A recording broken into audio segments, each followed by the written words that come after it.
माघ मास महात्म्य कथा 20वां अध्याय।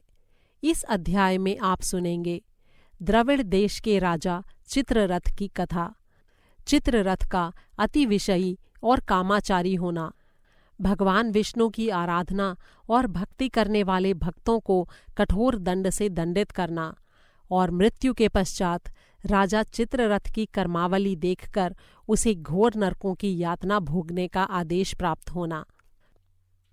कथा के इतने अंश का श्रवण करने के पश्चात ब्राह्मण वेदनिधि ने महर्षि लोमश से कहा, हे प्रभो, अब कृपा कर मुझे उस पिशाच की कथा सुनाइए जिसे महात्मा देव इति की कृपा से पिशाच योनि से मुक्ति प्राप्त कर सद्गति प्राप्त हुई थी।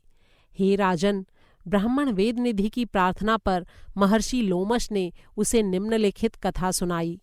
प्राचीन काल में द्रविड़ देश में चित्ररथ नाम का राजा राज करता था।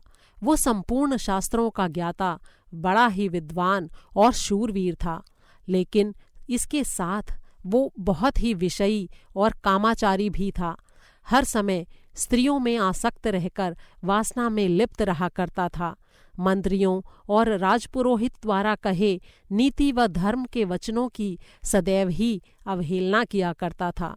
उसे संपूर्ण शास्त्रों का ज्ञान था, लेकिन उसके हृदय में धर्म और ईश्वर के प्रति कोई आस्था नहीं थी। वो नास्तिकों के समान प्रश्न करता था। भगवान कौन है? कहाँ रहते हैं? किसने उन्हें देखा है? इस प्रकार के निरर्थक प्रश्न कर वो सदैव ही पापाचार में लिप्त रहा करता था।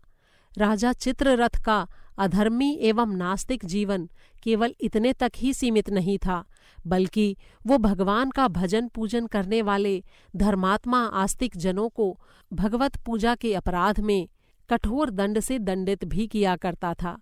इस प्रकार का पापी दुराचारी जीवन व्यतीत करते हुए एक दिन आयु पूरी होने के पश्चात राजा की मृत्यु हो गई। राजा के दुर्भाग्यवश उसके शव का अंतिम संस्कार भी उचित धार्मिक रीति से संपन्न नहीं हो पाया। इस प्रकार क्रिया भ्रष्ट स्थिति में राजा की अंतिम गति भी अशुद्ध और अपूर्ण होकर बिगड़ गई। मृत्यु के पश्चात राजा चित्ररथ की मृत आत्मा को यमदूतों ने घोर कष्ट और अनेकों यातनाएं दी। हे विप्रवर, यमलोक में राजा चित्ररथ की जो दुर्दशा यमदूतों द्वारा की गई, अब मैं उसका वृत्तांत तुम्हें बताता हूँ। चित्ररथ को उसके कर्म भोगों के अनुसार सभी भयानक यातनादायी नरकों में एक के बाद एक पहुँचाया गया। सबसे पहले उसे तामसीय नामक नरक में डाला गया, फिर उसे अंध तामसीय नामक नरक में डाला गया। इसके बाद उसे उग्र रौरव नरक और महानरक में डाला गया। महानरक के पश्चात उसे तापन, संप्रतापन और प्रतापन नाम के बेहद यंत्रणाकारी नरकों में भेजा गया। प्रतापन नामक नरक की उग्र यातना से राजा का तन और मन बड़ा ही व्याकुल हो गया। संताप, काकोल कुडवल, पूति, मृत्तिक इत्यादि भयानक नरकों में भी राजा को एक के बाद एक भेजा गया। इसके बाद उसे लौह शंकु, मृगी यंत्र, शाल्मली इत्यादि महादुर्गम और दुखदायी मार्गों में प्रविष्ट होना पड़ा। राजा के नारकीय जीवन का यही अंत नहीं हुआ, उसे फिर से प्रसिमय वन, लौह तारक इत्यादि महादुखदायी नरकों में भी भेजा गया। देवाधिदेव भगवान विष्णु से द्वेष रखने के कारण राजा चित्ररथ को 21 युगों तक महाभयानक घोर नरकों की यातना भोगनी पड़ी। उस हृदय विदारक, लोमहर्षक नरक यातना का वाणी द्वारा वर्णन करना आसान कार्य नहीं है। इतना ही नहीं, केवल नरकों की यातना भोगने मात्र से ही राजा के पापों का अंत नहीं हुआ। यमलोक की दारुण यंत्रणा भोगने के पश्चात राजा चित्ररथ को गिरिराज पर भयंकर पिशाच के रूप में जन्म लेना पड़ा। पिशाच योनि में भी राजा का जीवन भयानक दुखों और कष्टों में घिर गया। इस जन्म में भी अर्थात पिशाच योनि में भी राजा को भयानक नारकीय यातना भोगनी पड़ रही थी।